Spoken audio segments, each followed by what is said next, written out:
Now that the transition has started, alternative treatment is absolutely key to take us from where we are now to full-time vitiforestry.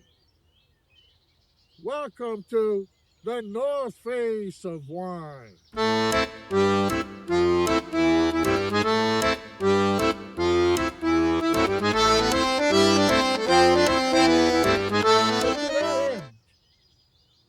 I'm going to start making from stinging nettles. This is stinging nettles, and we make a liquid, a purin.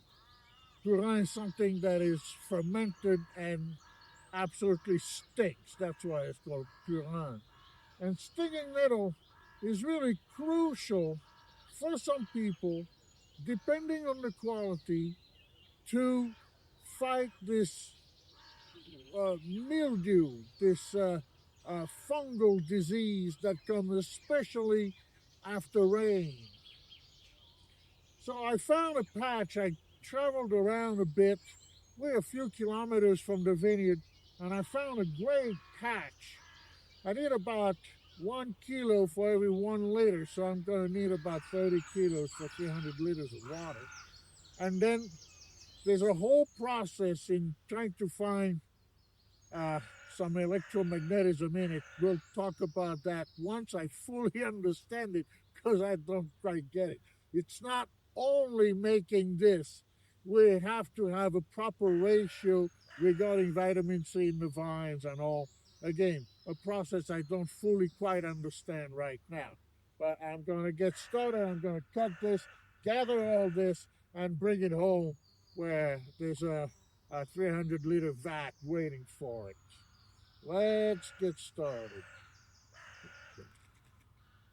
So this is just a weed whacker that I had a little bit altered with these two teeth. That's in order to get in between the vines. It's been very convenient. Instead of, I'm using a hard blade. Instead of the plastic I found all over the vineyard. Well, this is for stinging nettle operation.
This is just on the side of a little road I found.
this opportunity to give a shout out to Denis, who has helped me ever since episode 1, who really responded to a little ad I put in.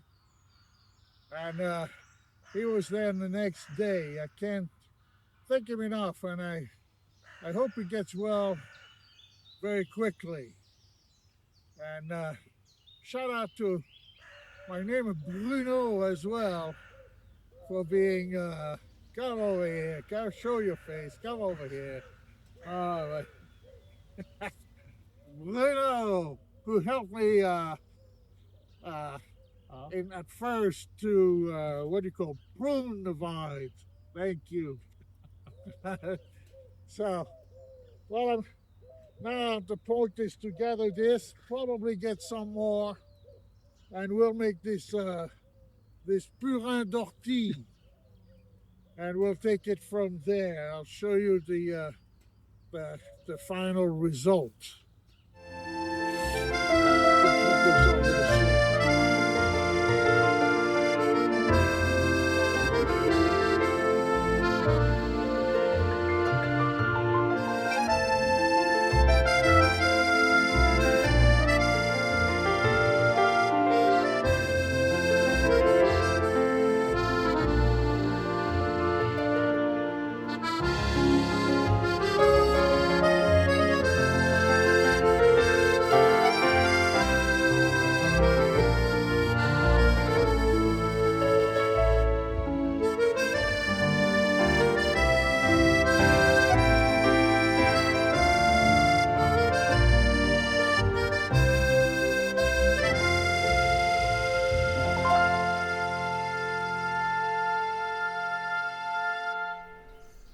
I think I'm going to need a whole lot more.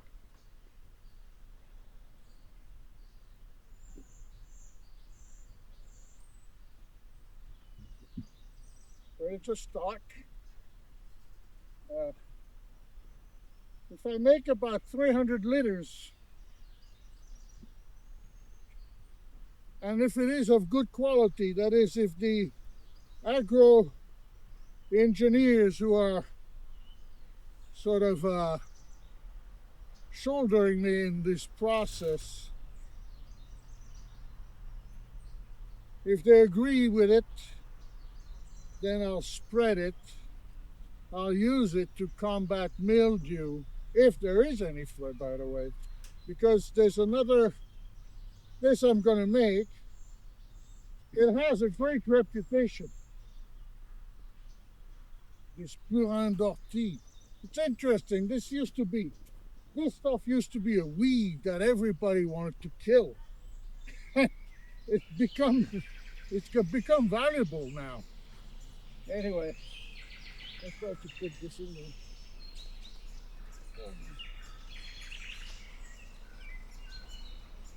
And the rain is coming. Yes. Yeah. Okay.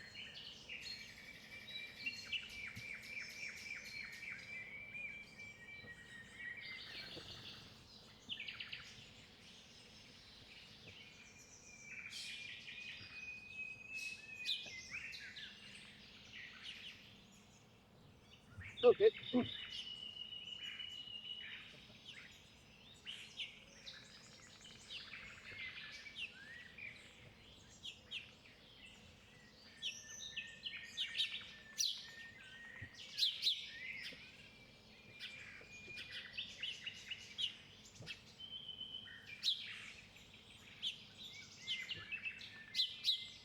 That's it for that patch. I'll spare you. I'm going to collect 2 or 3 more times of this. And yeah, it's a lot of bulk. And then in this episode, we're going to go see a micro-distillery from Yves Madou, who is my neighbor and is the one who's going to actually make the wine, because I do not pretend knowing how to do that. tending the vineyard, I can learn. I remember from my childhood some I can learn, but uh, we do get into a lot of technicalities, just like with this, the electromagnetism that in order to be sure that the plant absorbs properly and positively. So making wine is a whole other ball game. We're gonna see Yves, who's done it for 40 years and is distilling uh, a batch that a neighbor completely missed, and so therefore the wine is not drinkable, it's not good. Just to give you a sense of how complicated all of this is, so many aspects need to come together to achieve something good, never mind very good or exceptional. So we're going to see that, and we'll talk about new vineyard economics that I think is very, very important, and how the parcel, the vineyard, is now going to become part of this rural environment and contribute to the development of this of the village. It's quite extraordinary that it's all unraveling in front of us here in tentacles that I never thought about.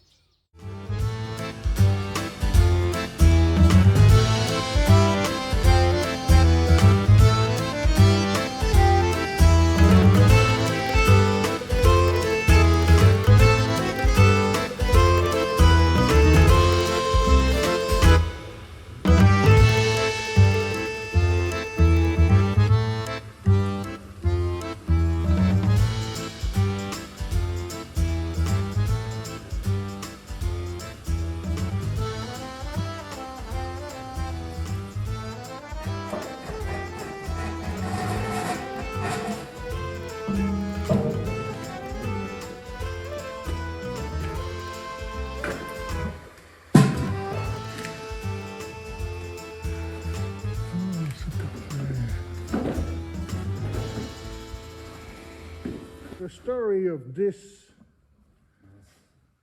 particular moment is that a winemaker made some bad wine. We'll talk about that in a few minutes. Absolutely horrendous. And he asked him whether he could distill this wine. So that's what he did. This is 50 liters of bad wine that has been distilled. So here we are at my friend Yves Amadou, who was a winemaker for nearly 40 years, with his niece Clementine. And as I started the project of Vineyard Forestry, which is right above us, I said I'm going to plant about 400 trees, mainly fruit trees. I said, oh, that's great, because with the micro-distillery that I started, I can buy the fruits. And I thought, everything is opening in front of me here. This is because wine or grapes, no longer grapes and wine. Now we have an adjunct, we have more business, rural business. And I can, trust me on this, with these two, this is not only business, but this is such the finest quality of alcohol you can find. And so we're going to ask Clementine, but I want to say, Yves is the very first winemaker and now distiller to have XO, 10-year-old Mar de Savoie. It's never been done before. I'm just so proud of saying that. I didn't want to cure your fire, Clementine, but it makes me happy to say it. So tell us about what you started, and I'm assuming it is because your uncle is petrified of taking retirement and started this. He thought he's one of the most brilliant person I know. And 10 years ago, he must have thought, I got to get started to fill up my retirement, and then hence the XO. But Clementine, tell me about the history of Maison Gérard Madou. At Maison Gérard Madou, we want to do the continuation of our family history. We have a continued history with Mar de Savoie because as wine growers, we usually distill the pomace, the grape pomace. Yes. So that means the seeds, the skins, and after pressing the grapes, we take this material, which contains a lot of aromas and also the identity of our village, our grape varieties. Yeah. So the idea is to make the spirit of Chignard, clearly. Spirit of Chignard, that's a beautiful thing. That's why it's absolutely crucial that the winemakers change their ways, because this has been completely forgotten over the years. It was, I think, even illegal. Am I not correct about this? Yeah, the legislation has changed throughout the years, and now with the European Union, we are back to being able to distill this wonderful spirit.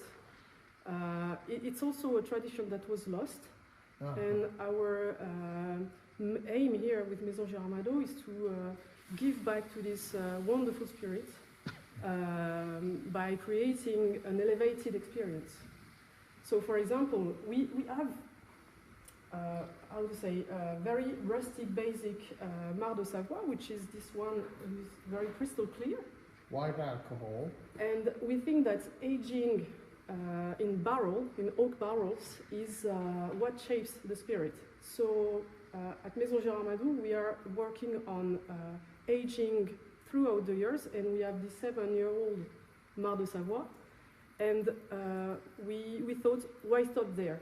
Because in Cognac, in Armagnac, we have XO. Why not have an XO Mar de Savoie? Exactly. So this is why this is the first, because no one, I think, has the patience and the passion to do that here. So we say, we have this. So you're pioneers. And tell me about your background in Scotland. Yeah, so I'm a marketeer. So I was a brand manager for vodkas, whiskies, modern liquors, Armagnac.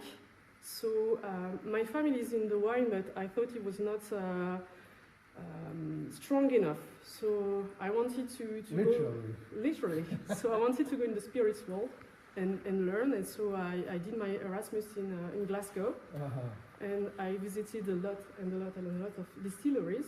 I tasted a lot. So I'm fascinated by how you distill, how you create spirits. We also try to make liqueurs, fruit liqueurs. Yes. So which we will do as the trees grow. We'll do that. I can bet you. I was thinking earlier that I think liqueur or the alcohol of Pêche de Vigne de Savoie. Yeah. I mean, I think that's a killer. And kudos to the politicians who have some sensibilities about returning to some ways where we can actually make things of quality, and that creates business. We cannot forget the economics in all of this. And that's absolutely crucial. You see this. Well, we're going to go see the little cellar. I can tell you, the cellar is small, but what they're planning on building is quite interesting. And in a future episode, we'll come back to see the real, what do you call this in English? Alembic still, Yeah, the pot still. still, copper still, and but let's go see the barrels. They have barrels from Bordeaux, and Burgundy, and also aging in rum barrels. It's fascinating. It's fascinating. And again, in this village, I've said it and I've never say it enough.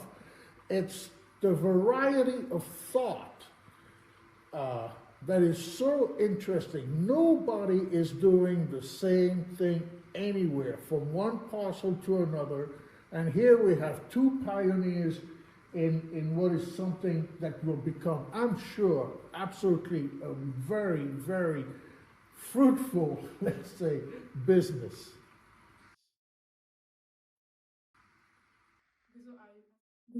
As pioneers, as you said, we like to test and learn. So we source our barrels from different areas. We have French oak because we want to source as much local as we can. Excellent. So we made in Savoie, but it's made in France. As much as possible. So here, for example, you have the three barrels of 2024. Those two are barrels from Gascogne, made for Armagnac. Uh-huh. And we are trying a new one, which is called the Brunetta, which is very interesting for aging spirits. So this is the first time we are using it, and the interesting thing is that the color of the spirit is not the same, and throughout the age, the years, it's going to be different. So that's very interesting to see. These two barrels are normally the same, do not have the same flavors, do not have the same color. So it's very interesting to see how it's going to evolve. Which one are we using for the 7-year-old? Which one are we using for the extra old? We don't know yet. So we also taste regularly to understand how it's going to evolve. Excellent. That is not mass produced. That's the point. And almost every bottle will have possibly some slight differences. Yeah. The market Savoie is quite niche as of today. So we can't produce liters and liters and liters. So we are trying to adjust and find the right balance between quantity and quality. Perfect. And price, because we also want to have an affordable spirit. Yeah, that's artisanal. Yes, exactly. Artisanal. And in our experiments, we also have this cask, which is from Guadeloupean distillery. So it's rum cask. And we tried a finish for the extra old, the first extra old in this barrel for 4 months. So this is from the Caribbean, barrels from the Caribbean. Absolutely. Beautiful. This one is from sherry. Wow. So it's not just one product. It's a variety, and I can assure you, I trust your taste on this. This is just magnificent. Yeah. Magnificent. Every year, repeat that. Every year you produce how much? Since 2024, we produce 600 liters every year. Excellent. And in 2025, so this year, this is the new barrels. Not new, actually, because we decided to recycle our old barrels. So this one is the extra old barrel. So it's been aging 10 years here. What we saw in the bottle, that's the barrel that would of the spirit we saw in the bottle. Exactly. The idea is to see if we have other aromas. So we'll see. We are trying and learning every year. Wonderful, wonderful. Well, that is Maison Gérard Madou, pioneers in the alcohol in Savoie. Mar de Savoie. Absolutely gorgeous. And thank you very much, Clementine, for Thank you for having the us. visit. It's gorgeous, absolutely wonderful. And that is the beauty of rural life.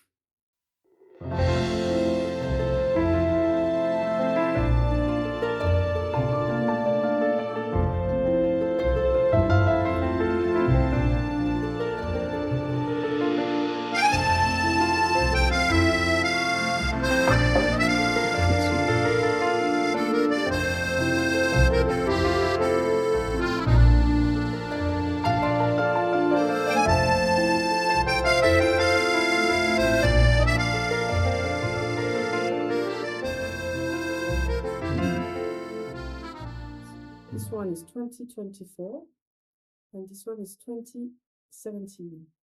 Wow. So a year and a half.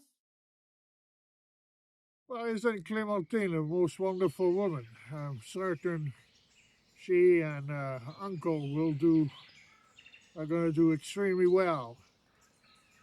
The most wonderful spirit. We did have a bit of a tasting afterward, and it is very interesting. All those different flavors that come out of those barrels. I'm not a big hard alcohol type of guy, but I must say this is quite good. I mean, it was literally wonderful. All their information will be in the description below. And now I collected about 22 kilos of stinging nettle, so we're going to make a stinging nettle brew. It's quite interesting because if you listen to anybody, they'll say, well, you can spray it at any time, this brew stinging nettle. That's really not true. We really have to wait for a certain maturity of the leaves. It has to do with the transference of vitamin C. We'll get a bit more into that later, but let's just make this thing, which is simply dropping some 23 kilos of stinging nettle into water, cover it, and let it be for 2 weeks. There you go. It's plenty for a first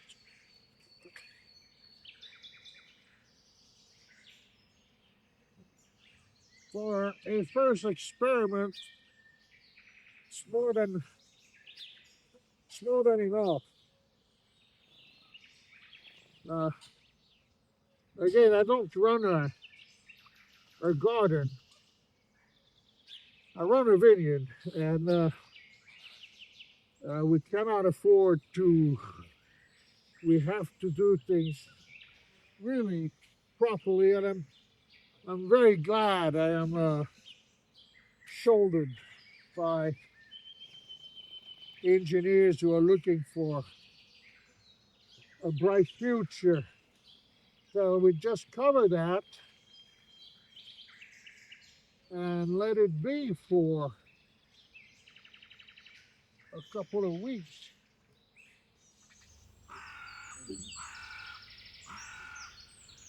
As simple as that.